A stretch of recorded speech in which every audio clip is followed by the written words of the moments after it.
Hallo und herzlich willkommen vom Stadtrand. Ich musste in letzter Zeit immer wieder an den jungen Buckelwal denken, über den in den Nachrichten berichtet wurde. Timmy oder Hope, wie er auch genannt wurde, hatte sich in der Ostsee verirrt und saß dann auf einer Sandbank fest. Nach einiger Zeit kam er wieder frei und kurz darauf steckte er wieder fest.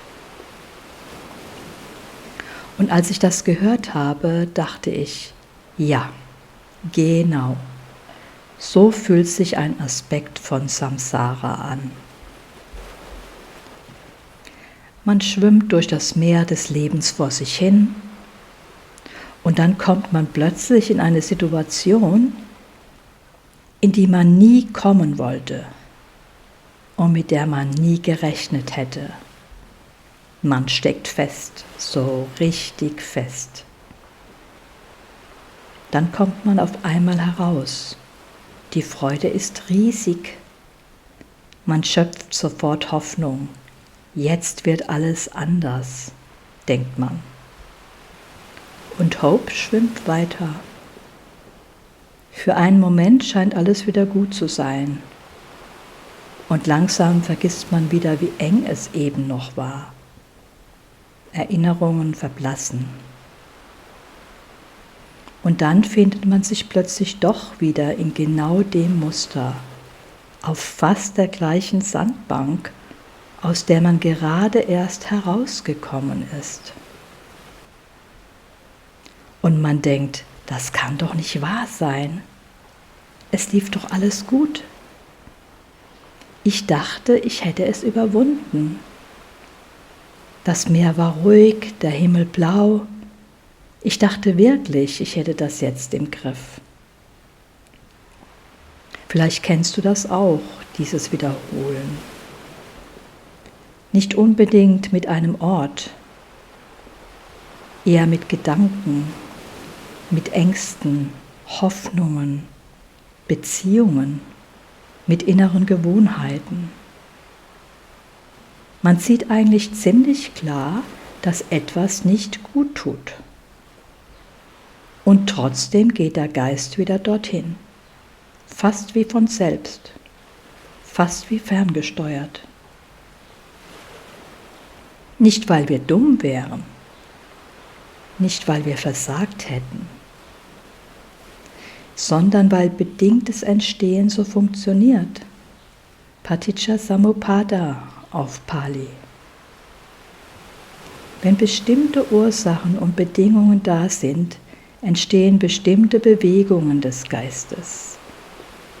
Und wenn sich diese Bedingungen nicht wirklich verändern, geraten wir leicht wieder in dieselben Muster. Der Geist ist ein Gewohnheitstier, selbst dann, wenn das Gewohnte Leiden bringt. Der Geist macht einfach weiter, weil er es so kennt. Das ist ernüchternd und zugleich befreiend. Denn wenn Leiden bedingt entsteht, dann kann es auch nachlassen, wenn sich die Bedingungen verändern und das Unheilsame nicht weiter genährt wird. Das bedeutet, wir sind dem nicht völlig ausgeliefert. Wir können lernen, heilsame Bedingungen zu stärken und unheilsame zu schwächen. Was mich aber an der Geschichte mit Timmy besonders berührt hat, der Wal kam nicht einfach aus eigener Kraft frei. Es brauchte Hilfe, es brauchte Menschen, Mitgefühl, es brauchte günstige Bedingungen. Und das ist etwas, das wir oft vergessen. Wir denken manchmal, Praxis bedeutet, dass man alles allein schaffen muss. Augen zu und durch. Aber so ist es oft nicht. Manchmal braucht es Hilfe. Gerade dann, wenn der Geist noch nicht stabil und klar genug ist. So wie dem jungen Wal die Erfahrung fehlte. Manchmal braucht es Schutz. Manchmal braucht es eine Umgebung, in der Heilung überhaupt erst möglich wird.